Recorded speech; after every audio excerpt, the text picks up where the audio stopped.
हाँ जी, सभी को जय श्री श्याम सबसे पहले तो भाई।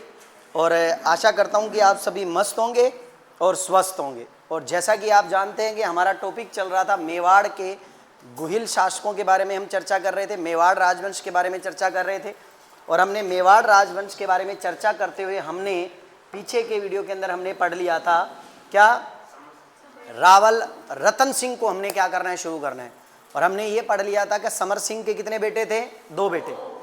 2 बेटों में बड़ा बेटा जो था उसका नाम क्या था, रावल रतन सिंह। और रावल रतन सिंह जो है, ठीक है ना, उसका एक छोटा भाई था जिसका नाम था कुंभकर्ण।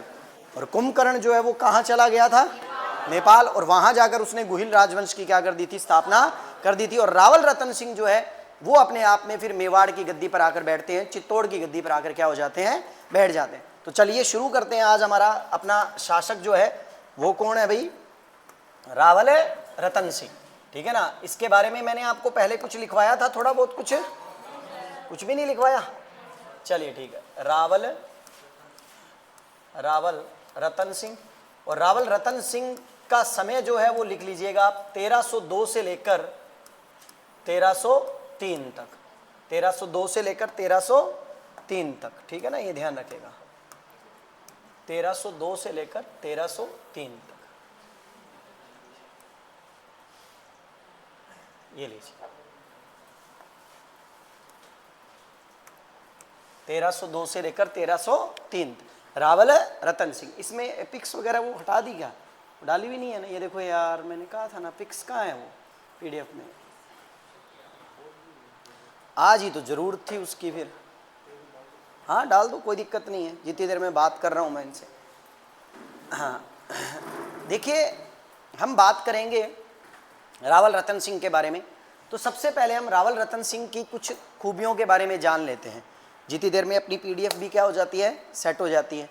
देखिए, रावल रतन सिंह, सबसे पहली बात याद रखिएगा, रावल शाखा का अंतिम शासक था, ध्यान रखना है। इसका मतलब ये हुआ कि इसके बाद रावल शाखा समाप्त हो जाएगी और कौन सी शाखा शुरू हो जाएगी, राणा शाखा शुरू हो जाएगी। मतलब यहाँ के जितने भी जो आगे राजा आएंगे ना, उन राजाओं के नाम के साथ क्या लगने वाला है, अब राणा लगने वाला है। एक चीज याद रखिएगा। तो इसका मतलब यहाँ पर पहला क्वेश्चन यही बन जाता है कि बताइए रावल शाखा का अंतिम शासक कौन था। तो रावल शाखा का अंतिम शासक कौन था भैया, रतन सिंह थे, ठीक है। फिर बात करेंगे रावल रतन सिंह के बारे में। तो एक चीज थोड़ा सा ध्यान रखना, रावल रतन सिंह जो है, इनके शासन काल के अंदर दिल्ली सल्तनत की बात करें हम, तो दिल्ली सल्तनत के अंदर इनके शासन काल के अंदर खिलजी वंश का अलाउद्दीन खिलजी शासक जो था वो क्या था, सुल्तान बना हुआ था। ध्यान रखिएगा बात, कौन था सुल्तान है, अलाउद्दीन खिलजी।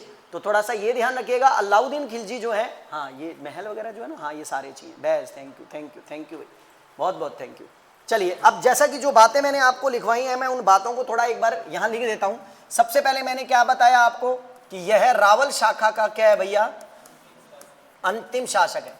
यह रावल शाखा के अंतिम शासक थे भाई। एक चीज तो ये ध्यान रखिएगा, अंतिम शासक थे। दूसरी बात करें तो इनके समकालीन सुल्तान जो है वो ध्यान रखिएगा, समकालीन दिल्ली सुल्तान जो है, क्योंकि सुल्तान का मतलब ही सल्तनत वाली शासक से है। तो समकालीन दिल्ली सुल्तान, ठीक है ना, समकालीन दिल्ली सुल्तान जो है वो कौन है भाई, अलाउद्दीन खिलजी हैं, ध्यान रखिएगा, ठीक है ना, अलाउद्दीन खिलजी है, अलाउद्दीन खिलजी है, ठीक है। चलिए, ये अलाउद्दीन खिलजी जो है वो इनके क्या है, समकालीन सुल्तान है, ठीक है। अब ये दिल्ली के शासक थे, समकालीन सुल्तान थे। और इनकी 2 पत्नियों के बारे में हमें क्या है, जानकारी आती है कि इनकी कितनी पत्नियां थी भाई, 2 पत्नियां इंपॉर्टेंट है इनकी। नंबर पत्नियां, जिसमें सबसे पहले जिस पत्नी का नाम लिखूंगा मैं, ठीक है ना, उसका नाम था भाई नागमती, नागमती। और दूसरी पत्नी जो है वो थी पद्मनी, क्या है भाई, पद्मनी, ठीक है। ये 2 पत्नियों की चर्चा करेंगे हम। इन दोनों पत्नियों के बारे में हमें मलिक मोहम्मद जायसी के ग्रंथ पद्मावत से हमें क्या होता है, जानकारी मिलती है। तो ये 2 पत्नियां जो हैं, मलिक मोहम्मद जायसी के ग्रंथ पद्मावत में इनका वर्णन है। इस रीजन से क्या है, हम क्या है, इन दोनों पत्नियों को क्या कर रहे हैं, मान रहे हैं। अब दूसरा, मैं उस ग्रंथ के बारे में चर्चा कर लेता हूं जिसकी अभी मैं बात कर रहा हूं। देखिए, यहां पर याद रखना, मैंने अभी आपको एक ग्रंथ बताया जिस ग्रंथ का नाम क्या है, पद्मावत। पद्मावत नामक ग्रंथ जो है वो किस भाषा में लिखा हुआ ग्रंथ है? अवधी भाषा में लिखा हुआ है, ध्यान रखिएगा। किस भाषा में लिखा हुआ है भैया? अवधी भाषा के अंदर, ठीक है ना, अवधी भाषा में लिखा हुआ ग्रंथ है ये, ठीक है ना, ये ध्यान रखिएगा। दूसरी बात करें कि पद्मावत ग्रंथ जो है ये किस कब की रचना है, तो याद रखिएगा पद्मावत ग्रंथ जो है वो 1540 में, ठीक है ना, शेरशाह सूरी के शासन काल के अंदर, ध्यान रखिएगा। उस समय दिल्ली सल्तनत के ऊपर शेरशाह सूरी का शासन था। शेरशाह सूरी के काल में मलिक मोहम्मद जायसी ने इस ग्रंथ को लिखा था, ध्यान रखिएगा। किसने लिखा भाई? मलिक मोहम्मद जायसी का ग्रंथ है ये, मलिक मोहम्मद जायसी का ये ग्रंथ है, ठीक है ना, जिसको हम किसके नाम से जानते हैं? पद्मावत के नाम से जानते हैं। अवधी भाषा में लिखा हुआ ग्रंथ है। 1540 के अंदर शेरशाह सूरी के शासन काल के अंदर ये ग्रंथ लिखा गया था। अब जो हम कहानी पढ़ने वाले हैं ना, वो सारी की सारी कहानी पद्मावत के अनुसार आती है। लेकिन अभी हम बात करेंगे एक बार उस कहानी से पहले कि अलाउद्दीन खिलजी ने रावल रतन सिंह पर आक्रमण क्यों किया। तो मैंने आपको हर बार कहा है कि कहीं ना कहीं किसी भी आक्रमण के कुछ क्या होते हैं, कारण होते हैं। तो यहाँ पर यदि हम बात करें कि अलाउद्दीन खिलजी का चित्तौड़ पर आक्रमण के क्या कारण है, तो उन कारणों में पहला पॉइंट जो आता है वो क्या आता है? नंबर 1 बात आता है साम्राज्य विस्तार नीति। क्या आती है भैया? साम्राज्य विस्तार नीति आती है। और दूसरा कारण जो आता है वो मलिक मोहम्मद जायसी के अनुसार ये आता है कि पद्मिनी जो रानी है उसको प्राप्त करने की क्या है बात आती है। तो पद्मिनी के लिए ये क्या था? अलाउद्दीन खिलजी ने ये साका किया था, या अलाउद्दीन खिलजी जो है वो एक क्या लेकर आता है? सेना लेकर आता है। इसके ये 2 कारण माने गए हैं। एक कारण आप ये भी कह सकते हो कि साम्राज्य विस्तार नीति, पद्मिनी और चित्तौड़ का सामरिक महत्व का होना, क्योंकि चित्तौड़ एक ऐसी जगह पर विकसित था, एक ऐसी जगह पर बना हुआ दुर्ग था जो कि मालवा के ऊपर भी पूर्ण तरह से कंट्रोल कर पा रहा था। मालवा बिल्कुल उसके नज़दीक था चित्तौड़ के, ध्यान रखिएगा। और ऊपर से दिल्ली भी था, फिर आगरा भी नज़दीक ही है वहीं पर। तो इसीलिए अलाउद्दीन खिलजी को लगा यार ये वाला एरिया जो है ना, ये वाला एरिया अपने लिए बेहतरीन रहेगा इन क्षेत्रों पर कंट्रोल करने के लिए। तो इसलिए भी उसने चित्तौड़ को जीतने का प्रयास किया। लेकिन अब ये तो है छोटे छोटे कारण जिनको हम पढ़ सकते हैं, बस ये कारण खत्म हो जाते हैं, फिर हम सीधा किधर निकल पड़ते हैं? साके की तरफ निकल पड़ते हैं। लेकिन इसके अंदर एक बहुत बड़ी रोचक कहानी जो है वो किस ग्रंथ के बेस पर प्राप्त होती है हमें? मलिक मोहम्मद जायसी के द्वारा लिखे गए ग्रंथ पद्मावत के बेस पर प्राप्त होती है हमें। जो पद्मावत में जो कहानियां हमें बताई जाती हैं उसके बारे में बात करते हैं हम। यहाँ पर जो कहानी मैं आपको बता रहा हूँ वो केवल पद्मावत की है, क्योंकि आपने आज तक जो पढ़ा ना और जो हमने किसी किताब में पढ़ते हैं वो क्या है, इधर उधर की 2 कहानियों से जोड़कर बताया जाता है। पद्मावत की बात नहीं बताई जाती है कि पद्मावत नामक ग्रंथ के अंदर तो मलिक मोहम्मद जायसी ने जो लिखी है वो कहानी बिल्कुल हटके है। और आपको एक और बता दूं कि मलिक मोहम्मद जायसी के आधार पर तो आपको यहाँ पर एक बहुत बड़ा खुलासा कर दूं मैं कि अगर उस ग्रंथ की मानकर अगर पढ़ाते हैं हम, तो उस जगह पर आपको ये समझना होगा कि रावल रतन सिंह जो है वो अलाउद्दीन खिलजी के साथ लड़ता हुआ मारा गया ही नहीं था, मतलब वीरगति को प्राप्त ही नहीं हुआ था, बल्कि अलाउद्दीन खिलजी के आक्रमण से पहले ही कौन वीरगति को प्राप्त हो गया था? रावल रतन सिंह क्या हो गया था? वीरगति को प्राप्त हो गया था। तो आप कहोगे सर फिर हमें ऐसा क्यों पढ़ाया जाता है? क्योंकि उस जगह पर पद्मावत के ग्रंथ की कहानी को आधा हिस्सा लिया जाता है और दूसरी कहानियों को आधा हिस्सा लिया जाता है और उनको जोड़कर एक कहानी क्या कर दी जाती है? बना दी जाती है। लेकिन मैं ऐसा नहीं करूंगा, मैं आपको कंप्लीट पद्मावत की ही कहानी का क्या करूंगा? वर्णन करूंगा। तो यहां पर याद रखना पद्मावत ग्रंथ के आधार पर एक तो उसकी पत्नी नागमती आती है और एक पद्मिनी आती है, ध्यान रखना। ये पद्मिनी जो है ये कौन है, इसके बारे में थोड़ा चर्चा करते हैं अपने, ठीक है ना, और अपने इस फोटो पर आ जाते हैं। देखिए ये जो है ये रानी पद्मिनी है, ध्यान रखिएगा। ये कौन है? रानी पद्मिनी है। और रानी पद्मिनी के लिए कहा जाता है, अब जो पद्मावत में ग्रंथ के अंदर मलिक मोहम्मद जायसी ने लिखा है, मैं उसके आधार पर चल रहा हूं कि ये जो रानी है ये सिंहल द्वीप की राजकुमारी हुआ करती थी। कौन से द्वीप की? सिंहल द्वीप की राजकुमारी हुआ करती। सिंहल द्वीप जिसको वर्तमान में आज क्या कहा जाता है? श्रीलंका कहा जाता है, ठीक है ना, ये ध्यान रखिएगा। मतलब अगर हम बात करें, ठीक है ना, तो थोड़ा यहाँ यूं बात कर सकते हैं कि मेवाड़ जैसे है, मेवाड़ का साम्राज्य बहुत बड़ा, और नीचे जो है, नीचे इधर वाली साइड में एक द्वीप पड़ा करता था जिस द्वीप का नाम क्या था? सिंहल द्वीप, ठीक है ना, सिंहल द्वीप, ये ध्यान रखिएगा। सिंहल द्वीप के अंदर एक राजा हुआ करते थे जिन राजा का नाम था गंधर्व सेन। क्या नाम था भाई? गंधर्व सेन। और ये गंधर्व सेन की एक अच्छी और सुंदर पुत्री हुआ करती थी, ध्यान रखिएगा, ठीक है ना। अब यहाँ कहानी क्या आती है मलिक मोहम्मद जायसी अपने ग्रंथ में एक तोते का नाम लेता है, जिस तोते का नाम कौन होता है? हीरामन। ध्यान रखिएगा, उस तोते का नाम क्या होता है? हीरामन। अब कई बार अपने ये कह देते हैं कि बताओ हीरामन तोता कहाँ पाया जाता है? कहीं नहीं पाया जाता है, ठीक है ना, ये ध्यान रखना। आपको लगता है हर तोता हीरामन नहीं होता है, केवल हीरामन तोता किसके पास था? रानी पद्मिनी के पास था। अब डोगी तो सबके पास होते हैं, लेकिन आपने अगर अपने डोगी का नाम रखा हुआ है तो वो नाम का सारे क्या, सारे डोगियों का नाम हो जाएगा क्या? वो तो नहीं होगा ना। कि मान लीजिए मेरे डोगी का नाम शेरू है, तो मैंने कह दिया कि भैया शेरू सबके पास है। शेरू सबके पास थोड़ी है, सबके पास डोगी हो सकता है लेकिन शेरू नहीं हो सकता। सेम कहानी है कि अगर हम ये कहें कि हीरामन कहाँ पाया जाता है तो कहीं नहीं पाया जाता। गागरोनी तोता कहाँ पाया जाता है तो कह सकते हैं कहाँ पाया जाता है? गागरोन दुर्ग में मिलता है। हीरामन केवल किसके पास था? रानी पद्मिनी के पास था, क्योंकि उसने उस तोते का नाम क्या रख रखा था? हीरामन रख रखा था। ध्यान रखिएगा, जिस तोते का नाम मलिक मोहम्मद जायसी ने हीरामन बताया है।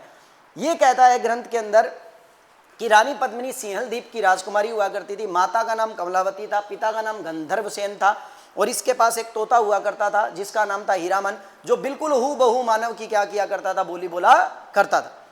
अब रानी पद्मिनी जो है अत्यंत सुंदर महिला थी, तो हीरामन तोते को ये रानी पद्मिनी एक पिंजरे में बंद करके रखा करती थी। अब पिंजरे में बंद करके रखा करती थी तो कई बार ये तोता उसकी खूबसूरती का बखान किया करता था, ठीक है ना, और साथ साथ में कई बार ये भी कह दिया करता था कि रानी एक दिन मैं यहाँ से उड़ जाऊंगा और उड़कर आपकी खूबसूरती के बारे में मैं बता दूंगा। तो तब ये रानी जो है, जो अपने पद्मिनी है, इसको ये कह देती थी कि मैं तुझे जाने ही नहीं दूंगी। और कुछ समय बीता, और कुछ समय बीतने के बाद एक दिन रानी जो है वो उसके पिंजरे का दरवाज़ा बंद करना क्या हो गई? भूल गई, और वहीं से वो तोता क्या हो गया? उड़ गया, और उड़कर उसके बाद मेवाड़ के अंदर जंगलों में आ गया। वहाँ पर एक ब्राह्मण भेलिया था, या ब्राह्मण जो था उसके हाथ के अंदर जो है वो ये तोता लग जाता है। उस तोते को बोलता हुआ देखता है तो उसे लगता है कि ये तोता तो हमारे राजा के पास हो तो मुझे इसके अच्छे दाम मिल सकते हैं। और फिर वो तोता जो है वो इस तरह किसके पास पहुंच जाता है? मेवाड़ के राजा रावल रतन सिंह के पास पहुंच जाता है। ध्यान रखिएगा, अब ये हीरामन तोता जो है वो इन दोनों के बीच की एक ऐसी कड़ी है जो इन दोनों को मिलवाता है। ध्यान रखिएगा, क्या करता है? इन दोनों को मिलवाता है। इसीलिए याद रखिएगा, मलिक मोहम्मद जायसी ने इसी हीरेमन तोते की तुलना जो है वो किससे की है? गुरु से की है। ध्यान रखिएगा, जब इस ग्रंथ को हम पढ़ें तो इस ग्रंथ के अंदर हीरामन तोते की तुलना गुरु से की है। और अगर हम बात करें यहाँ पर पद्मिनी की, तो पद्मिनी की तुलना उसने किससे की है? आत्मा से की है। किससे? सॉरी, परमात्मा से की है। किससे की है भैया? परमात्मा से की है। परमात्मा, ठीक है ना, परमात्मा से की है। और अगर हम बात करें रावल रतन सिंह की, तो रतन सिंह की तुलना उसने किससे की है? आत्मा से की है। आत्मा या फिर किससे की है? साधक से की है, जो साधना करने वाला होता है। और इसीलिए इस पूरे ग्रंथ के अंदर आपको ये बात समझनी होगी कि वो ये कहना चाहता है कि आत्मा और परमात्मा का मिलन जो है वो हो सकता है, लेकिन उसके बीच के अंदर उस मिलन को करवाने वाला व्यक्ति कौन होता है? गुरु होता है। इस पूरी धरती के अंदर याद रखिएगा, आत्मा और परमात्मा मतलब एक साधक अपनी तपस्या से ईश्वर को प्राप्त कर सकता है, लेकिन इस ईश्वर को प्राप्त करने के लिए उसको किसकी जरूरत पड़ती है? गुरु की जरूरत पड़ती है। जैसे रानी पद्मिनी को प्राप्त करने के लिए रावल रतन सिंह को किसकी जरूरत पड़ी? हीरामन की जरूरत पड़ी। ठीक है, अब बात करते हैं आगे। फिर उसके बाद यहां पर भी बता देता हूं कि आप याद रखिएगा, जब आत्मा परमात्मा का साधक जब परमात्मा को मिलन करने के लिए आगे बढ़ता है तो उस दौरान याद रखना आपके अंदर एक शैतान होता है जो माया को आपके अंदर क्या करता है? जागृत करता है। इसीलिए इस पूरी कहानी के अंदर यहां पर जो शैतान आएगा वो शैतान कौन होगा भैया? वो शैतान होगा राघव चेतन। ध्यान रखिएगा, शैतान कौन होगा? राघव चेतन। ध्यान रखिएगा, और वो जो राघव चेतन जिस माया को जागृत कर रहा है, क्योंकि माया जागृत हो जाएगी तो ये आत्मा कभी भी किसका मिलन नहीं कर पाएगी? परमात्मा का। तो जो वो माया है, इस माया को मलिक मोहम्मद जायसी ने किसका नाम दिया है? अलाउद्दीन खिलजी का। इसका मतलब ये शैतान जो है वो किसको जगा रहा है? माया को जगा रहा है, ताकि ये माया जो है वो अपने आप के अंदर साधक को क्या करे, अर्थात आत्मा को क्या करे? परमात्मा से मिलने न दे। इसका मतलब अपने आप में माया का जो बखान है उसने किसके रूप में किया है? अलाउद्दीन खिलजी के रूप में किया है। अभी आगे और बताता हूं आपको इस पूरी कहानी के बारे में। अब साहब वो जो तोता है ना, वो क्या किसके पास आ जाता है? रावल रतन सिंह के पास आ जाता है साहब। अब रावल रतन सिंह के पास जब वो तोता आ जाता है तो एक बार रावल रतन सिंह की एक रानी होती है नागमती। कौन होती है भैया? रानी नागमती होती है। तो रानी नागमती जो है वो अपने आप के अंदर जब श्रृंगार कर कर अपने पति के सामने आती है तो उसको देखकर, ठीक है ना, तोता बोलने लगता है, क्योंकि वो रानी हमेशा ये कहती है कि मेरे से अत्यधिक सुंदर कोई नहीं है। तो वो हीरामन जो है वो उस नागमती के सामने बोलता है, और ये बात जो है रावल रतन सिंह भी सुन रहा है, और वो ये कहता है कि रानी आप तो कुछ भी नहीं हो, आप उसके नाखून के बराबर भी नहीं हो, आप उसके सर के एक बाल के बराबर भी नहीं हो, ठीक है ना। एक रानी ऐसी है जो सिंहल द्वीप की राजकुमारी है और वो पद्मिनी है, और उसका अगर मैं बखान करूं उसके सौंदर्य का, तो उसके बारे में उसका रूप इतना ध्वल है, इतना ध्वल है कि अगर वो अमावस की रात को भी बाहर निकलती है तो अपने आप में एक चांद की तरह क्या होती है, वो चमकती है, मतलब एलईडी बल्ब की तरह चमकती है, कहने का तात्पर्य ये, ठीक है ना। वैसे एलईडी बल्ब नहीं है, ध्यान रखना। तो वो क्या है, अमावस में अंदर जब रात पूरी क्या होती है, काली होती है, तो वो उसके अंदर भी दिखाई देती है, मतलब छिपन छिपाई नहीं खेल सकती थी। कौन है, ठीक है ना, पद्मिनी, क्योंकि फिर वो जल्दी पकड़ी जाती है ना, क्योंकि अंधेरे में तो पकड़ जाता है, ये रही पकड़ लिया, है ना। चलो, तो यहां पर ये बात आती है। तो रावल इस सौंदर्य का वर्णन सुनकर बड़ा मतलब है ना क्या होता है, इस तरफ आकर्षित होता है, और उसे लगता है कि भी मुझे जो है वो किसको प्राप्त करना चाहिए, पद्मिनी को प्राप्त करना चाहिए, या पद्मिनी को एक बार देखना चाहिए, और पद्मिनी के लिए मुझे क्या है, सिंहल द्वीप जाना चाहिए। लेकिन यहाँ नागमती जो होती है ना, फिर उसके अंदर पीड़ा आनी शुरू हो जाती है कि भाई ये बंदा चला जाएगा, ठीक है ना, मुझे छोड़कर, ठीक है ना। और इसीलिए इस पद्मावत नामक ग्रंथ का एक खंड जो है वो नागवती विरह खंड भी है, मतलब उसका दुख भी इस पद्मावत के अंदर क्या किया गया, बताया गया है। और शायद यही रीजन है कि इस पूरे पद्मावत ग्रंथ का सबसे बेहतरीन खंड जो है वो किसको माना गया है, नागवती के विरह खंड को माना गया है, कि भी वो किस तरह अपने आप के अंदर उस विरह की ज्वाला में जल रही है, कि भी इसका पति उसे छोड़कर कहाँ किसी दूसरी महिला के पास क्या है, जा रहा है। अब यहाँ से क्या होता है, फिर रावल रतन सिंह जो है वो एक सन्यासी बनकर, एक ब्राह्मण का रूप लेकर जो है वो सिंहल द्वीप चले जाते हैं। और सिंहल द्वीप के अंदर क्या होता है कि वो पकड़े जाते हैं, और किसके दरबार के अंदर आ जाते हैं, ठीक है ना, गंधर्व सेन के दरबार में आ जाते हैं। तो गंधर्व सेन उन्हें जब सजा देने लगते हैं, तो फिर रावल जो है फिर वो उन्हें बताते हैं कि मैं मेवाड़ का राजा हूँ, और मेरी धमनियों में मेरा जो राजवंश है वो बप्पा रावल से रिलेटेड, और बप्पा रावल का नाम आप जानते हो दूर दूर तक था। तो इससे क्या होता है, गंधर्व सेन बड़ा प्रसन्न होता है, और गंधर्व सेन उसके आने का कारण पूछता है कि महाराज आपके यहाँ आने का कारण बताइए, कि आप जैसे बड़े राजवंश का व्यक्ति जो है वो हमारे यहाँ आया है। तब वो कारण बताते हैं, और वो बड़े खुश होते हैं इस बात को लेकर, और फिर वो इस तरह अपनी बेटी का विवाह किसके साथ कर देते हैं, रावल रतन सिंह के साथ कर देते हैं। और रतन सिंह उस महिला को लेकर किधर आ जाते हैं, ठीक है ना, चित्तौड़ आ जाते हैं, और इस तरह इनका विवाह हो जाता है। अब रानी पद्मिनी जो है विवाहित होकर रावल रतन सिंह के साथ जो है वो कहाँ आ जाती हैं, चित्तौड़ आ जाती हैं। आप इस तस्वीर को देख रहे होंगे, तो इस तस्वीर में मैं आपको कुछ बातें बताऊंगा, वो क्या है वो यहाँ थोड़ा सा मैं बताना चाहूंगा आपको, कि ये जो महल देख रहे हो ना आप, ये महल जो है ये रानी पद्मिनी का महल है। इसीलिए चित्तौड़ दुर्ग के अंदर एक महल बना हुआ है जिसको क्या कहा जाता है, पद्मिनी महल कहा जाता है, ध्यान रखना है।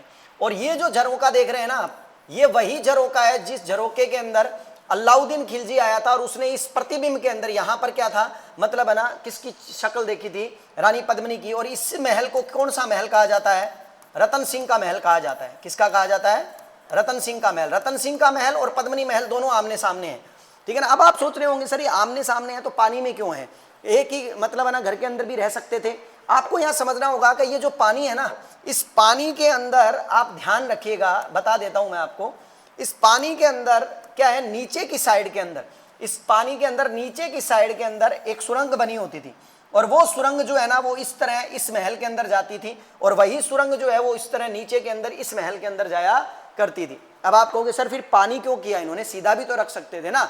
उसका एक रीजन था, राजकुमारी जो पद्मिनी है वो सिंहल द्वीप से आई थी, और सिंहल द्वीप के अंदर अत्यधिक क्या पड़ती थी, ठंड पड़ती थी। यहाँ इधर वाली साइड में जब राजस्थान में आई तो राजस्थान में बहुत ज्यादा क्या पड़ती थी, गर्मी, सिंहल द्वीप की तुलना में काफी गर्मी थी, तो उसकी त्वचा झुलस जाती थी। तो उसने फिर रावल रतन को कहा कि रतन सिंह जी मैं यहाँ रहूंगी तो मैं तो क्या हो जाऊंगी, काली पड़ जाऊंगी, और महिलाओं के लिए आपको पता है उनका रंग क्या होता है, मायने रखता है। तो पद्मिनी ने कहा कि मैं यहाँ रहूंगी तो मैं तो काली पड़ जाऊंगी, तो मैं तो वापिस कहाँ जाऊंगी भैया, उधर ही जाऊंगी। तो रावल ने कहा आपको जाने की जरूरत नहीं है, मैं इसका प्रबंध करवाता हूँ और आपके लिए एक ठंडे महल का निर्माण करवाता हूँ। अब पहले एसी तो होते नहीं थे, वरना राजा महाराजा एक नहीं, दो नहीं, 4-4, 5-5 टन के क्या लगा दे, एसी लगा दे, तो उस समय एसी तो होते नहीं थे। तो देखो उन्होंने क्या किया, एक ऐसा महल बनवाया जिस महल का नीचे का हिस्सा इस पानी के अंदर था, और इसके चारों ओर पानी भरवा दिया। देखो ये आपको यहाँ पर एक है ना कमरा भी दिखाई दे रहा होगा, और ये क्या है, ये पानी से जब भर जाता था ना तो इसकी सारी दीवारें जो है वो क्या होती थी, ठंडी रहती थी, ध्यान रखना बात है।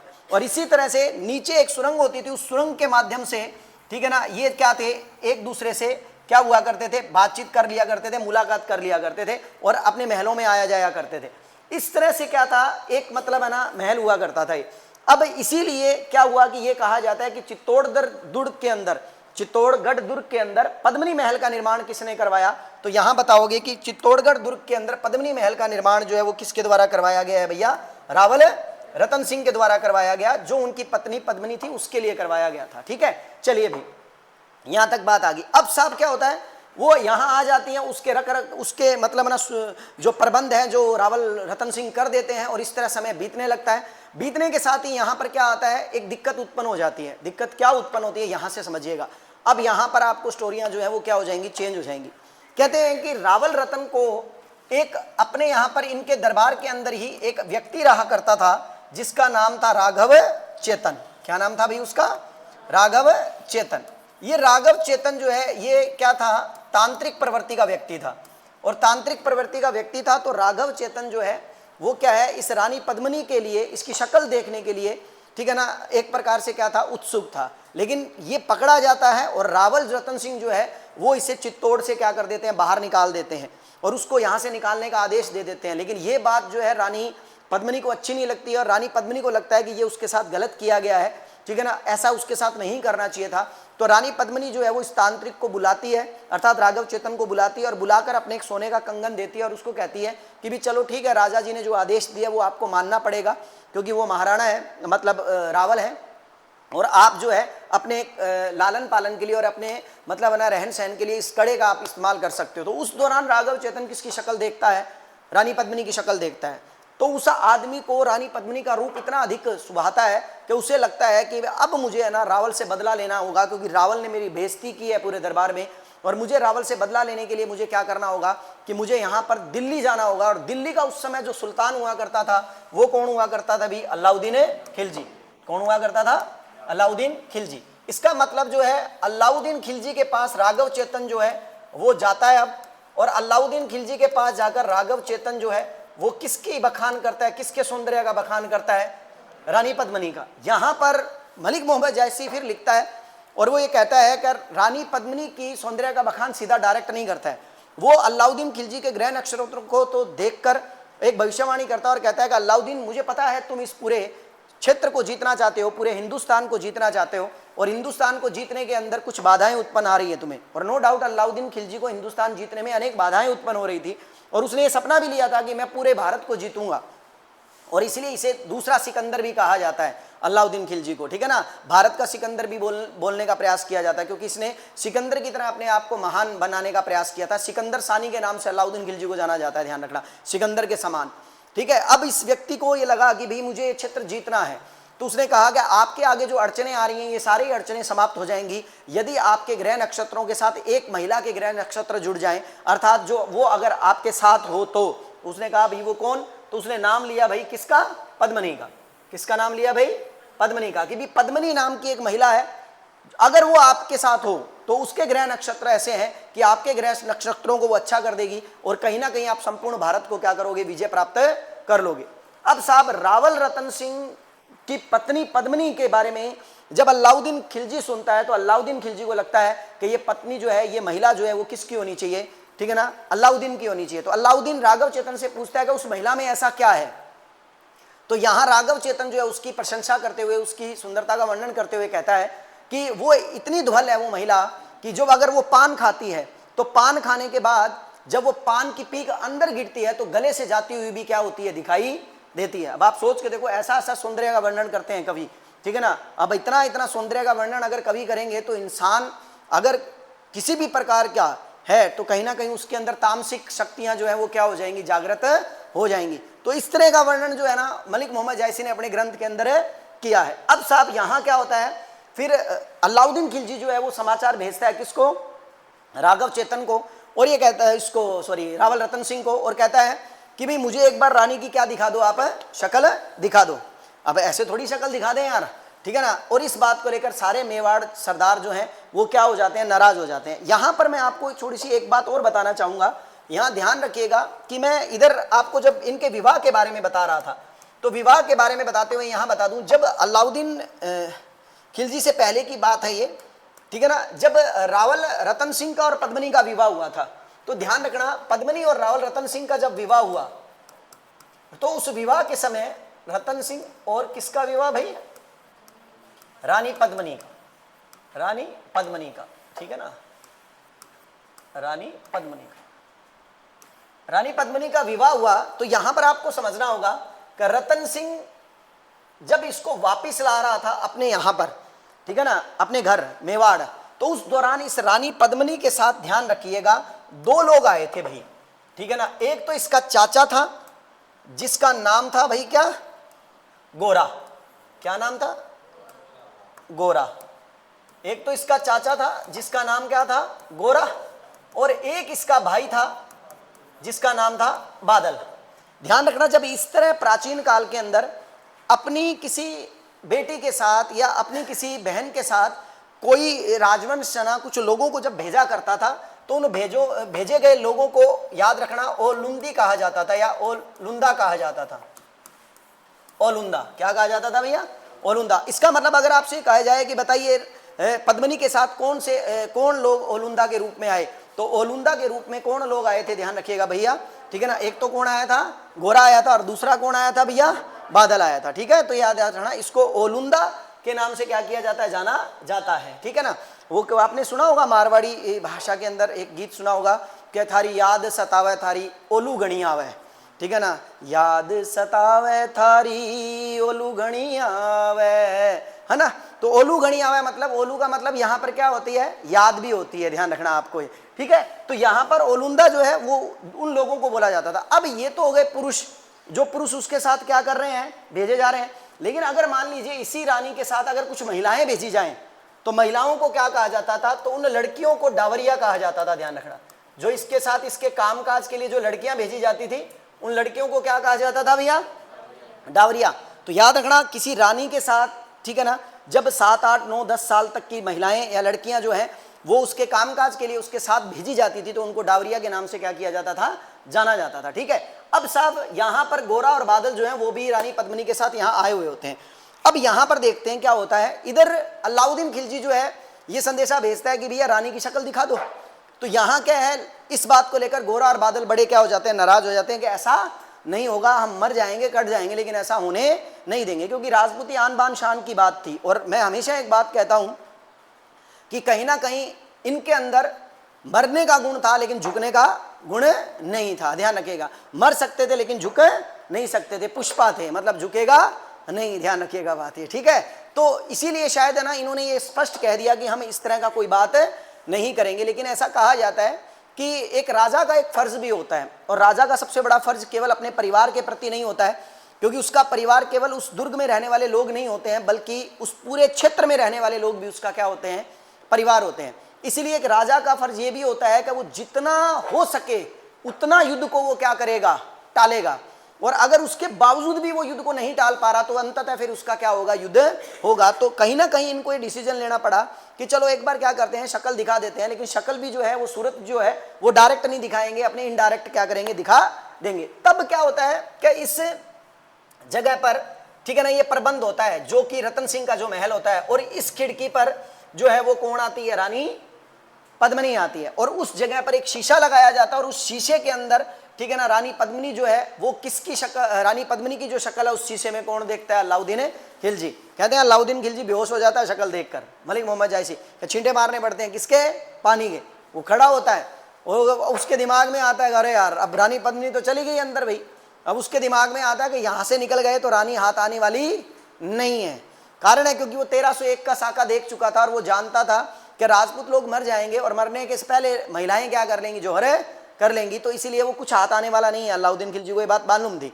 इसलिए उसने क्या किया कि चित्तौड़ दुर्ग को यदि आप देखोगे, तो मैंने आपको पहले भी बताया था, चित्तौड़ दुर्ग की तरफ जाने के लिए जो मार्ग है ना, उस मार्ग के अंदर आपको मैंने बताया था कितने गेट पड़ते हैं, 9 दरवाजे पड़ते हैं। उसका अंतिम दरवाजा जो है वो क्या है, रामपोल है, ध्यान रखिएगा। और बीच के अंदर क्या है, स्टार्टिंग का पाड़न पोल है, बाद में आपके पास हनुमान पोल, भैरव पोल, गणेश पोल, अनेक दरवाजे हैं इसके अंदर। तो वो क्या होता है, जब आपको पता है हमारे अपने एक परंपरा रहती है कि हम अतिथि को लेने जाते हैं तब भी गेट तक आते हैं, ठीक है ना, आओ सा आओ सा आओ सा, है ना। और जब छोड़ने जाते हैं तब भी गेट तक छोड़ के आते हैं कि वापिस ना आ जाए, तो क्या जाओ सा जाओ सा जाओ सा, ठीक है ना। तो मतलब ऐसा है ना, गेट तक छोड़ने आते हैं। तो रावल जो है वो गेट तक किसको छोड़ने आया भाई साहब? अलाउद्दीन खिलजी को, ठीक है ना। किसको छोड़ने आया? अलाउद्दीन खिलजी को। अब अलाउद्दीन खिलजी जो है ना वो बदमाश आदमी, अलाउद्दीन खिलजी के दिमाग में आया गया यार यहाँ से खाली हाथ निकल गए ना तो कुछ बनने वाला नहीं है। और अलाउद्दीन खिलजी जो है ना फिर यहाँ क्या करता है, रावल को गिरफ्तार कर लेता है। गिरफ्तार मतलब दुर्ग से धक्का देकर, ठीक है ना, और बाहर ले लेता है गेट से, और बाहर लगाकर उसके कटार लगा लेता है, ठीक है ना। और इस तरह उसको अपहरण कर कर या उसका किडनैप कर कर या उसे यहाँ से उठाकर किधर ले आता है? दिल्ली। अब साहब अलाउद्दीन खिलजी रावल को कहाँ ले आया है? दिल्ली ले आया है। और इधर जो है पूरा मेवाड़ जो है, जिसमें गोरा, बादल और जो रानी है पद्मनी, ये सब के सब जो हैं वो अपने आप में किसकी बात कर रहे हैं? रावल की, कि इसको कैसे छुड़ाया जाए। अब यहाँ रावल जो है वो कहाँ है? दिल्ली। अब इधर गोरा और बादल जो है वो क्या है, ठीक है ना, ये सोच रहे हैं कि छुड़ाया कैसे जाए। तो रानी पद्मिनी एक बात समझ जाती है कि भैया रावल इस समय, ठीक है ना, क्या है, दिल्ली में है, और कहीं ना कहीं अलाउद्दीन खिलजी उसको क्या दे रहा है? यातनाएं दे रहा है, तो उनको बचाना बहुत जरूरी है। तो भाई यहाँ पर क्या करता है? संपर्क साधता है अलाउद्दीन पद्मिनी से, और वो कहता है कि भी तुम अगर आ जाओ दिल्ली तो मैं इस रावल को क्या कर दूंगा? छोड़ दूंगा। तो रानी पद्मिनी कहती है कि मैं आने में, दिल्ली में मुझे दिक्कत नहीं है, मैं आ जाऊंगी, तुम रावल को छोड़ना पड़ेगा तुम्हें, लेकिन तुम जिस सौंदर्य और पर, ठीक है ना, क्या हो, फिदा हो, उस सौंदर्य को बरकरार रखने में मेरे पास मेरी कितनी दासियां हैं? 1600 दासियां हैं। कई लोग 16,000 कह देते हैं, कई लोग 1600 कह देते हैं, उससे फर्क नहीं पड़ता है। 1600 दासियां हैं मेरी, ठीक है ना, मतलब टोटल 1599 दासियां हैं, और 16वीं क्या हूं? मैं हूं, ठीक है ना। अब वो क्या है? टोटल 1600 संख्या में है। क्या मैं आऊंगी तो मेरे साथ मेरी ये दासियां भी आनी चाहिए, क्योंकि यही मेरा सारा क्या करती हैं? ध्यान रखती हैं। गर्म पानी, ठंडा पानी, बाल, नाखून, पैर के नाखून अलग से, ठीक है ना, खाना अलग से, चाय अलग से, कोई बिस्कुट लाए वो अलग से, क्योंकि राजा महाराजा थे यार, आखले शौक तो क्या रहेंगे, राजा महाराजाओं वाले ही रहेंगे। तो उन्हें कहा भी मेरे पास इतनी है। अब तू ये बता, अगर तू एक डोली में भी, मैं अगर 2 दासियों को भी बिठाऊं तो लगभग कितनी डोलियां लग जाएंगी भैया? 800। और अगर एक एक में बिठाऊं तो कितनी हो जाएंगी? 1600।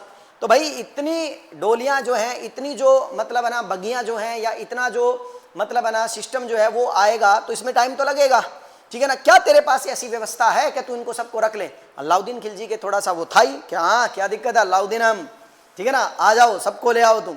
अब भाई इधर से क्या है, ये प्लान बना रहे हैं। प्लान क्या बना रहे हैं कि भैया हर डोली के अंदर एक एक मस्टंड को बिठा देंगे भाई साहब, मुच्छड़ आदमी, खतरनाक, और साथ में ले गए इतना मोटा क्या? तलवार, ठीक है ना। घाघरा पहना देंगे, घाघरे का इतना मोटा तलवार भाई साहब, ठीक है ना। अब जैसे ही वो डोली खोलेंगे, डोली खोलते सबसे पहले क्या आएगी? तलवार निकलेंगे। अब भाई साहब सब के सब क्या है उसके अंदर? पालकी में, पालकी बोलते हैं उसको, पालकी में जो 4 बंदे उठाने वाले होते हैं। अब इनके अंदर भाई साहब कितने लोग चले गए? इसमें गोरा और बादल चले गए कहाँ? दिल्ली। इधर पद्मिनी कहाँ रह गई भैया? चित्तौड़। अब यहां पर कहानी जो है ना, अब आप यहां पर कहानी ऐसी नहीं सुनते, लेकिन मलिक मोहम्मद जायसी अब यहां क्या कहता है, अब आपको उसको सुनना होगा। मलिक मोहम्मद जायसी कहता है कि भैया गोरा बादल भी कहां? दिल्ली। रावल रतन सिंह भी कहां? दिल्ली। यहां तक कि अलाउद्दीन खिलजी भी कहां? दिल्ली। तो इधर पीछे कौन है? खाली पद्मिनी अकेली है मेवाड़ में। तो भाई पद्मिनी का इतना सौंदर्य है, तो फिर आप ये मान के चलो कि उस पद्मिनी को कोई और भी तो क्या होगा? देखता होगा ना। तो यहां पर मलिक मोहम्मद जायसी एक क्षेत्र की चर्चा करता है, जिस क्षेत्र का नाम है कुंभल मेरू, ठीक है ना। क्या नाम है? कुंभल मेरू। इसको कई किताबों में कुंभल नेहरू भी लिखा हुआ है, कुंभल नेहरू। ये कुंभलगढ़ वाला नहीं है, ध्यान रखना, क्योंकि ये काल्पनिक है। और मैंने आपको बताया था ये जितने भी कवि होते हैं ये कल्पनाओं के बेस पर क्या करते हैं? कहानियों का निर्माण करते हैं। आप सोचो ना, अभी आपने उसने क्या कहा कि यार ऐसा पान खाती है कि पान खा के गले के नीचे से अंदर जो जाती है वो भी पान की पीक जाती हुई क्या होती है? दिखाई देती है। आपको क्या लगता है ऐसा होता है क्या? भाई किसी अंग्रेज को देख लो यार, तो भी नहीं दिखाई देगा। अब भारत में कोई इतना गोरा कोई थोड़ी हो जाएगा कि भी उसकी पान की पीक जाती हुई क्या हो जाए? दिख जाए। लेकिन नहीं, ये एक सौंदर्य का वर्णन है, तो इसलिए क्या है उस वर्णन में दिक्कत नहीं है। तो यहाँ का एक राजा हुआ करता साहब देवपाल। कौन था? अब देवपाल अपना नंबर बना रहा है, भूखा यार, यहाँ अकेली बैठी है कौन? पद्मिनी। तो क्यों ना अपने पद्मिनी को मार दे प्रपोज भाई, सीधी बात है। अब भाई साहब ये संदेशा भेजता है पद्मिनी को, क्या रावल पकड़ा गया, ठीक है ना, मैं तुमसे विवाह करना चाहता हूं देवपाल। अब रानी पद्मिनी जानती थी कि हम तो छुड़ा लेंगे उनको, ठीक है ना। अब देवपाल ने संदेशा भेजा और देवपाल ने ये और कह दिया कि भाई अगर नहीं मानोगे तो अगला आक्रमण सीधा होगा कहां पर, चित्तौड़ पर, ध्यान रखना बात है, ठीक है ना। और इस समय तुम्हें कोई बचाने वाला और नहीं है। उसने कहा अच्छा, ये कहानी है मलिक मोहम्मद जायसी की किताब के अंदर, न कि कुछ और।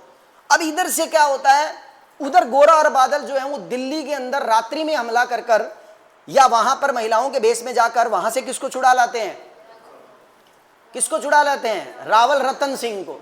किसको छुड़ा लाते हैं, रावल रतन सिंह को। और गुस्से में अलाउद्दीन खिलजी किसकी हत्या कर देता है, राघव चेतन की। किसकी कर देता है, राघव चेतन की। भाई अब साहब क्या होता है, रावल जब वापिस आ रहे होते हैं तो रावल को यह सूचना मिलती है कि भैया रानी पद्मिनी के साथ बदतमीजी की है, किसने, देवपाल ने। देवपाल ने बदतमीजी की है, कुंभल नेहरू के राजा ने। तो भाई साहब रावल अपनी सारी सेना लेकर किससे लड़ने के लिए आ जाता है, देवपाल से। और देवपाल के साथ उसकी लड़ाई होती है जिसका नाम है कौन, रावल रतन सिंह। और रावल रतन सिंह यहां पर लड़ते हुए वीरगति को क्या हो जाता है, प्राप्त हो जाता है, जिसमें गोरा और बादल भी लड़ते हुए क्या हो जाते हैं, मारे जाते हैं। ध्यान रखना, वीरगति को प्राप्त हो जाते हैं। और फिर यहां पर देवपाल के इस आक्रमण के बाद अलाउद्दीन खिलजी को यूं गुस्सा आता है कि यहां से कौन भाग गया होता है, रतन सिंह।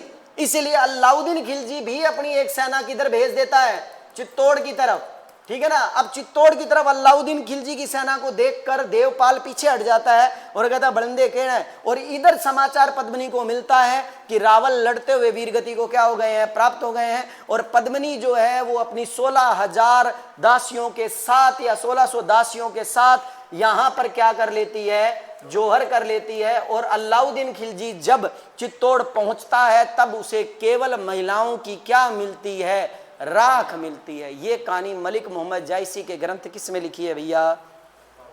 अब कई लोग इसको क्या करते हैं, इधर उधर की जोड़ के अलग तरीके से बताते हैं कि भाई अलाउद्दीन खिलजी ने 8 माह का क्या ले रखा, घेरा। समझ में आई बात। और इस 8 माह के घेरे के अंदर वो जीत नहीं पा रहा था, ये बातें आती है, ठीक है ना। जबकि मलिक मोहम्मद जायसी के ग्रंथ में ऐसी कोई बात नहीं लिखी है। उसने ये लिखा है कि वो देवपाल से लड़ता हुआ वीरगति को क्या हो गया था, प्राप्त हो गया था। अब लेकिन अन्य विद्वान जो हैं वो अलग अलग बात करते हैं। डॉक्टर गौरीशंकर हीराचंद्र ओझा को ले लो आप। डॉक्टर गौरीशंकर हीराचंद्र ओझा ने एक किताब लिखी है जिस किताब का नाम है उदयपुर राज्य का इतिहास। इस उदयपुर राज्य के इतिहास के इस किताब के अंदर पेज नंबर 187 और पेज नंबर 188 के ऊपर डॉक्टर गौरीशंकर हीराचंद्र ओझा ने इस बात का पूरा खुलासा किया है कि मलिक मोहम्मद जायसी ने जो ये पूरी कहानी लिखी है ना, ये सारी की सारी बिल्कुल ही क्या है, झूठी है। ये बात का खुलासा किसने किया है भैया, डॉक्टर गौरीशंकर हीराचंद्र ओझा ने उदयपुर राज्य के इतिहास की किताब के पेज नंबर 187 और पेज नंबर 188 के ऊपर। और उन्होंने ये बात साफ कही है कि मैंने खुद इस बात का पता लगाया सिंहलदीप जाकर कि क्या 1302, 1301 और 1300 तक श्रीलंका का कोई शासक गंधर्व सेन था। तो जब उन्होंने वहां पता लगाया तो उन्होंने पाया कि श्रीलंका के अंदर गंधर्व सेन नाम का किसी प्रकार का कोई राजा आया ही नहीं है। इसीलिए उन्होंने इस पूरी की पूरी कहानी को क्या बताया, काल्पनिक बताया।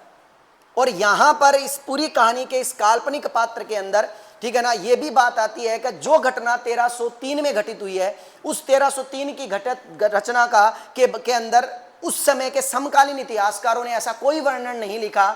लेकिन 1540 में 1303 की घटना, उसका वर्णन कब मिल रहा है, 1540 में 237 सालों के बाद एक आदमी आकर उसका क्या करता है, वर्णन करता है। और खास तर से वो आदमी इसका वर्णन करता है जो कभी राजस्थान आया ही नहीं है, मलिक मोहम्मद जायसी। तो इस बात का स्पष्ट पता लगता है कि ये पूरी की पूरी कहानी जो है वो बिल्कुल ही क्या है, काल्पनिक है। किसी प्रकार का इस घटना का क्या है, ठीक है ना, चित्तौड़गढ़ के साके से या चित्तौड़गढ़ की चीज से कोई लेना देना नहीं है, ठीक है ना। इसका मतलब अब आती है वो कहानी जिसमें स्पष्ट बात आती है क्या, कि भाई यहां पर अब आपको अगली पॉइंट के अंदर लेके चलूं तो मलिक मोहम्मद जायसी के आधार पर नहीं, हम मेन आधार पर बात करेंगे कि यहां क्या हुआ। यहां पर होता ही है कि अब अलाउद्दीन खिलजी जो है ना वो क्या करता है, 28 जनवरी 1303 को 28 जनवरी 1303 को चित्तौड़ को जीतने के लिए एक सेना भेजता है भाई साहब, ध्यान रखना। 28 जनवरी 1303 को अलाउद्दीन क्या भेजता है? सेना भेजता है, सेना भेजता है। और क्यों जीतने के लिए भेजता है? तो यहां पर मैं आपको दोबारा बता दूं, केवल और केवल साम्राज्य विस्तार नीति है इसका कारण। मलिक मोहम्मद जायसी के ग्रंथ के अनुसार क्या है? पद्मिनी कारण है, ठीक है ना, और किसी के कारण पद्मिनी नहीं है, ये ध्यान रखिएगा, ठीक है ना। अब मैं यहां पर एक और बात बताना चाहूंगा आपको, हाँ जाओ, ठीक है ना, एक बात और बताना चाहूंगा आपको यहां पर, जो आपको इंपॉर्टेंट, जो आपका फैक्ट है, जो आपके पेपरों में आ सकता है, वो क्या कि देखिए वो अपनी सेना भेजता है 28 जनवरी 1303 को, ध्यान रखना। और जब ये सेना 28 जनवरी 1303 को भेजता है तो वो चित्तौड़ को जीतने के लिए जब भेज रहा है ना, तो यहां पर उसकी यही सेना का जो घेरा है इसका चित्तौड़ का कितने माह तक पड़ा रहता है? 8 माह तक पड़ा रहता है। ध्यान रखिएगा, गंभीरी और बेड़च नदियों के मध्य के अंदर इसने अपना क्या डाला था? बेड़ा डाला था। क्योंकि चित्तौड़गढ़ दुर्ग जो है वो जल दुर्ग की श्रेणी में भी आता है और वो 2 नदियों के संगम पर बना है, जिसमें एक नदी कौन सी है? गंभीरी, और दूसरी नदी कौन सी है? बेड़च। कहते हैं कि इस गंभीरी और बेड़च नदी के ऊपर पुल बनवा दिया था अलाउद्दीन खिलजी के बेटे खिज्र खान ने, और वो पुल जो बना था ना, वो चित्तौड़ के अंदर जितने भी मंदिर थे उन मंदिरों को तोड़कर और उनकी मूर्तियों को तोड़कर उन पत्थरों को वहां उस पुल के अंदर क्या किया था? लगवाया था। जब अलाउद्दीन खिलजी ने इस दुर्ग को जीत लिया था, इस दुर्ग का नाम अपने बेटे के नाम पर खिजराबाद कर दिया था, तब की बात है। और ये चित्तौड़ दुर्ग भी किसको दे दिया था? खिजरे खां को दे दिया था, जो अलाउद्दीन खिलजी का बेटा था। मैंने कहा ना, कहानियां आप केवल और केवल किताब की कहानियों को याद रखते हो, नहीं, आपको फैक्ट याद रखने चाहिए जो हैं रियलिटी के अंदर। तो इसको ध्यान रखना, 8 माह तक का घेरा पड़ा रहा। 28 जनवरी 1303 को वो एक बड़ी सेना भेजता है चित्तौड़ के लिए, लेकिन लंबे समय तक ये सेना क्या है? पड़ी रहती है और इसको जीत नहीं पाती है। और अलाउद्दीन खिलजी का डेरा जो है वो मैंने बता दिया, गंभीरी और बेड़च नदियों के नजदीक पड़ता है। यहाँ पर एक घाटी है, उस घाटी के ऊपर अपना क्या लगा लेता है? डेरा लगा लेता है। और लगातार अभियान चल रहे हैं, लगातार क्या है मतलब ना, तीरों से और पत्थरों की क्या हो रही है? बारिश हो रही है, लगातार इसमें लड़ाई हो रही है। और 8 महीने बाद लगभग अगस्त 1303 में, कब भाई? अगस्त 1303 में, जनवरी, फरवरी, मार्च, अप्रैल, मई, जून, जुलाई, अगस्त, तो आप ये देखो 6 और 2 कितने हो गए? 8। तो लगभग भी बोला जाता है इसमें। तो लगभग 8 महीनों के बाद, ठीक है ना, अगस्त 1303 के अंदर, मतलब 26 अगस्त 1303 के अंदर ये दुर्ग जो है वो कौन जीत लेता है भैया? अलाउद्दीन खिलजी इस दुर्ग को क्या कर लेता है? जीत लेता है, ठीक है ना, चित्तौड़ जीत लेता है इसको। और इस दौरान जो है वो रावल रतन सिंह, ठीक है ना, गोरा और बादल, ये केसरिया करते हुए क्या हो जाते हैं? वीर गति को प्राप्त हो जाते हैं। और पीछे से पद्मिनी के नेतृत्व में क्या कर लिया जाता है? जोहर कर लिया जाता है। ये तो नॉर्मल बात है। अब साहब ये जो है फैक्ट याद रखने वाले हैं। और दूसरी बात करूं तो यहां पर इन फैक्टों में याद रखिएगा कि केसरिया करने वाले शासक कौन थे, या केसरिया किसने किया भैया? तो केसरिया में याद रखिएगा नाम आएगा किसका भी? एक तो रतन सिंह का, रावल रतन सिंह जी, ठीक है ना, एक आएगा क्या? गोरा, और एक का आएगा बादल। और जौहर के अंदर जो है वो नाम किसका आ जाएगा? जौहर का नेतृत्व किसने किया भाई? जौहर का नेतृत्व जो है वो किसने किया भाई? पद्मिनी ने। किसने किया भाई? पद्मिनी ने।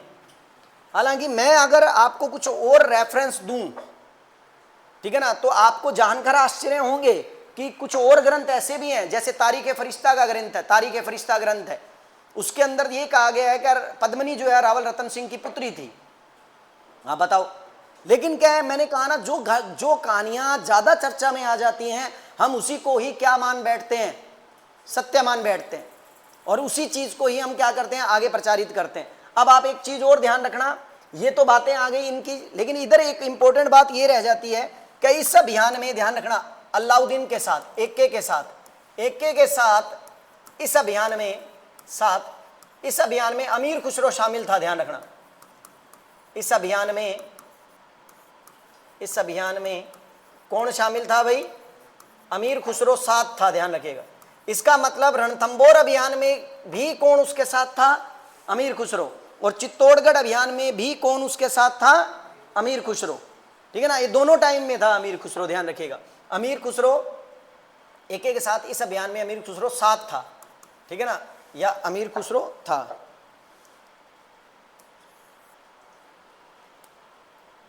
अब अमीर खुसरो था। अब देखो, अमीर खुसरो ने एक ग्रंथ लिखा जिस ग्रंथ का नाम है खजाइन उल फतूह। क्या नाम है भाई? खजाइन उल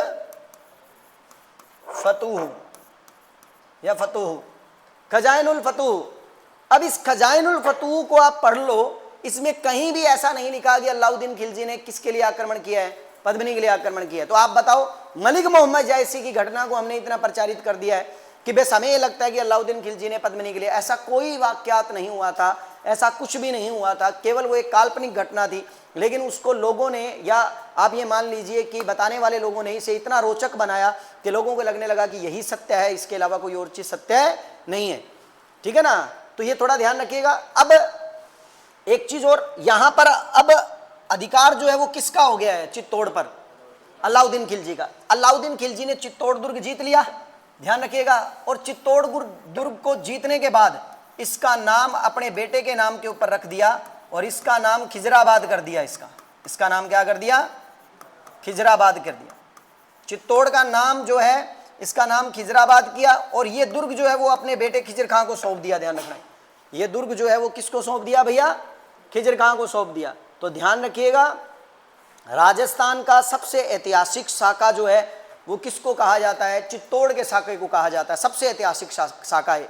उसका एक रीजन है, क्योंकि अलाउद्दीन खिलजी के बारे में कहा गया है कि अलाउद्दीन खिलजी जब इस दुर्ग में पहुंचता है ना, तो मलिक मोहम्मद जायसी ये कहता है कि यहाँ केवल राख मिली थी। और जब अलाउद्दीन खिलजी ने, मलिक मोहम्मद जायसी ने तो यही लिखा है कि उसने पद्मिनी के लिए किया, तो इसलिए जब अलाउद्दीन खिलजी ने पद्मिनी को ढूंढने का प्रयास किया तो उस राख के अंदर अलाउद्दीन खिलजी को केवल और केवल सोने के क्या प्राप्त हुए थे, गहने प्राप्त हुए थे, जेवरात प्राप्त हुए थे, जो उन महिलाओं, क्योंकि अलाउद्दीन ने कहा, ये तो जल गई, ये तो मर गई, तो अब एक काम करो, जितना भी धन यहाँ से निकलता है उतना धन क्या कर लो, निकाल लो। तो उसने वो सारा धन जो है, वो सारा सोना जो है वो क्या किया था, उसके अंदर से निकाल लिया था।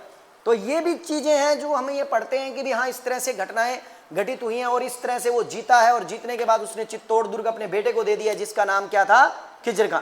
अब यहां पर आपको एक चीज इंपॉर्टेंट बात याद रखनी है कि खिजर खां इस दुर्ग के अंदर बना रहता है और खिजर खां का अधिकार इस दुर्ग पर हो जाता है और रावल शाखा का क्या हो जाता है, अंत हो जाता है।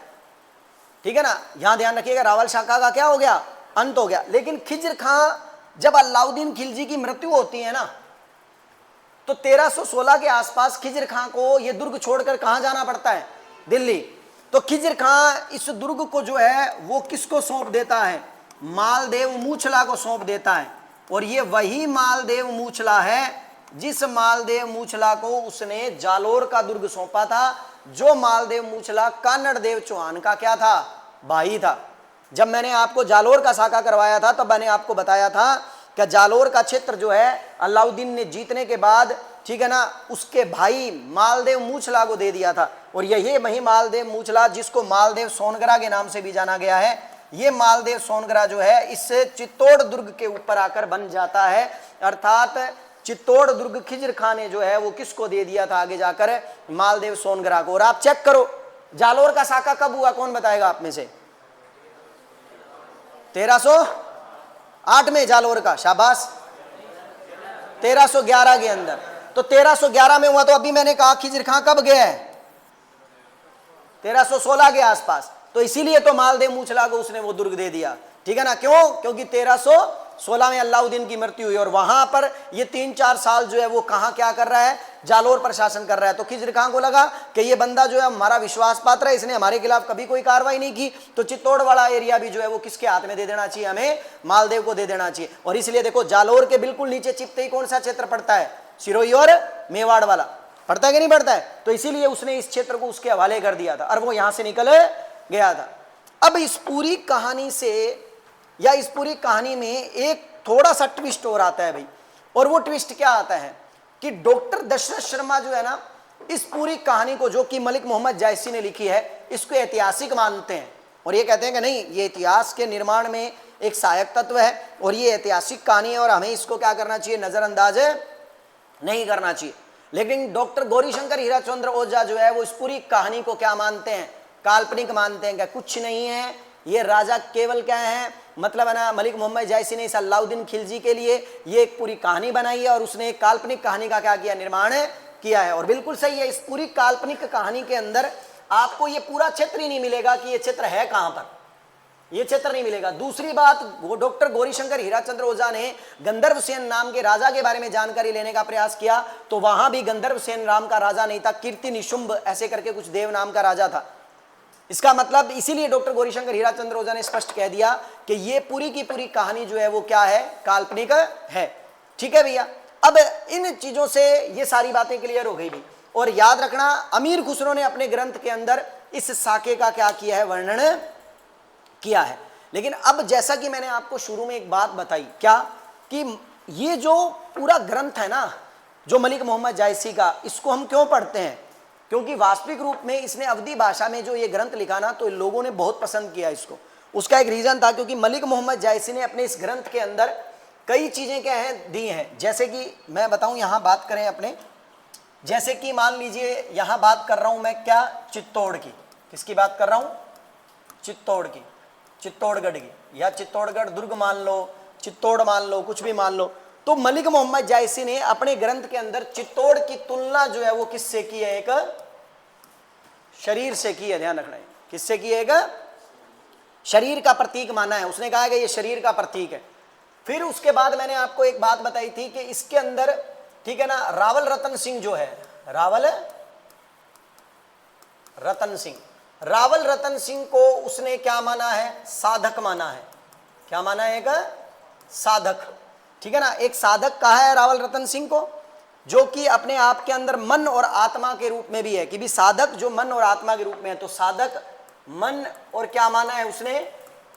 आत्मा माना है। ध्यान रखना है, आत्मा माना है। और अगर हम बात करें रानी पद्मिनी की, ठीक है ना, तो रानी पद्मिनी को उसने क्या माना है भाई? रानी पद्मिनी को बुद्धि, परमात्मा,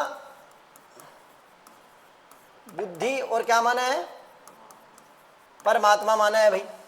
ठीक है ना, प्रतीक के रूप में परमात्मा का प्रतीक माना है। क्या बुद्धि का प्रतीक है, परमात्मा का प्रतीक है। रावल जो है वो साधक का प्रतीक है, मन का प्रतीक है, आत्मा का प्रतीक है, ये ध्यान रखना। और राघव चेतन को क्या माना था भाई? शैतान। राघव चेतन को क्या कहा है? शैतान का प्रतीक माना है। और अलाउद्दीन खिलजी को क्या माना है? माया का प्रतीक माना है। अलाउद्दीन खिलजी को किसका प्रतीक माना है? माया का प्रतीक माना है। ध्यान रखिएगा, शैतान का प्रतीक और ये आता है माया का प्रतीक। ये सभी प्रतीकों के रूप में बात हो रही है, प्रतीकात्मक रूप में बात हो रही है। ध्यान रखना। और क्या रह गया भैया? हीरामन। हीरामन को क्या बताया था? गुरु माना है। हीरामन को क्या माना है? हीरामन तोता जो है उसको गुरु का प्रतीक माना है, गुरु का प्रतीक माना है। और क्या रह गया भाई? और क्या रह गया? नागमती रह गई एक, है ना। नागमती को सांसारिक कार्य का प्रतीक माना है। नागमती को सांसारिक कार्य का प्रतीक माना है। देखिए ये चीज है भाई। इसीलिए देखो, आप इस ग्रंथ में उस कवि के सिस्टम को समझ सकते हो कि वो क्या कहना चाह रहा है, और इस, ठीक है ना, इस धरती के जीव का परमात्मा से वो मिलन करवाने के लिए किस तरह बात कर रहा है, और उस बीच में उन अड़चनों की क्या कर रहा है, मतलब है ना, बातें कर रहा है। आप इस चीज को यहां महसूस कीजिए कि देखिए, रानी पद्मिनी जो है वो एक क्या है? परमात्मा है, बुद्धि है। ठीक है ना। और रावल रतन सिंह जो है वो देखिए क्या है? आत्मा है। और वो कह रहा है कि इस आत्मा और इस परमात्मा का मिलन जो है वो कौन करवा सकता है? गुरु करवा सकता है। और नो डाउट देखो, राघव चेतन रावल रतन सिंह और पद्मिनी को मिलवाया किसने? हीरामन तोता ने। और इस धरती पर भी सही बात यही है, ठीक है ना, कि आप किसी भी गुरु को, किसी भी ईश्वर को पूज लीजिए, उस ईश्वर को प्राप्त करने के लिए आपको हमेशा किसकी जरूरत पड़ेगी? एक गुरु की जरूरत पड़ेगी। तभी तो कहा है गुरुबिन ज्ञान नहीं। ठीक है ना, ये ध्यान रखिएगा। गुरु वो बीच का मीडिएटर है, जो मीडिएटर एक साधक को, ठीक है ना, एक आत्मा को किससे मिलन करवाता है? परमात्मा से। लेकिन जब वो गुरु उस साधक को उस परमात्मा से मिलने के रास्ते बता रहा है, उसको उसके साथ जोड़ने की चीजें बता रहा है, तो उस दौरान एक शैतान जो है ना, एक शैतान मतलब कौन है? ये सोच रहा होता है कि मुझे इस आत्मा का इस परमात्मा से क्या नहीं होने देना? मिलन नहीं होने देना। तो वो आपके उस शरीर रूपी, मतलब चित्तौड़गढ़ को ठीक है ना। चित्तौड़गढ़ को जीतने के लिए, उस शरीर को जीतने के लिए वो आपके अंदर एक क्या पैदा कर देता है, ठीक है ना, क्या पैदा कर देता है, माया। तो देखो इस माया को कौन लेके आया, शैतान लेके आया। ये माया उत्पन्न, अब वो माया जैसे ही उत्पन्न हो गई इंसान के अंदर, तो आप ये मान के चलिए फिर आत्मा परमात्मा का मिलन नहीं हो सकता। और वो शैतान जो है वो किस पर कब्जा कर लेगा, फिर शरीर पर। शरीर का मतलब किस पर कब्जा कर लेगा, चित्तौड़ पर। और उसने ऐसा कर भी लिया। और इसीलिए यहां पर नागमती क्या है, संसारिक कार्यों में है। संसारिक कार्यों में क्या है, उससे कुछ ही लेना देना नहीं है कि आप चित्तौड़ जीतो, आप रानी पद्मिनी को जीतो या किसी को जीतो। उसको केवल इस बात से लेना देना है कि मेरा पति मेरा रहना चाहिए। कि सांसारिक कार्यों में आदमी इतना पड़ा रहता है कि उसे कोई लेना देना कि ये दूसरा क्या कर रहा है, उसका मतलब ये है कि बस मेरे कार्य क्या होने चाहिए, सही होने चाहिए। तो इस पूरे ग्रंथ को डॉक्टर गौरीशंकर हीराचंद्र ओझा ने क्या बताया है, काल्पनिक बताया। क्लियर है भाई। तो आज हमारी रावल शाखा जो है वो क्या हो जाती है, क्लियर। रावल शाखा का अंतिम शासक जो है वो क्या हो जाता है, क्लियर हो जाता है। और इसी साथ हमारी क्लास भी आज की क्या रहती है, समाप्त होती है। कल हम इसी से आगे बढ़ेंगे और कौन सी शाखा की तरफ चलेंगे, राणा शाखा की तरफ, ठीक है ना। आगे मिलते हैं कल, धन्यवाद।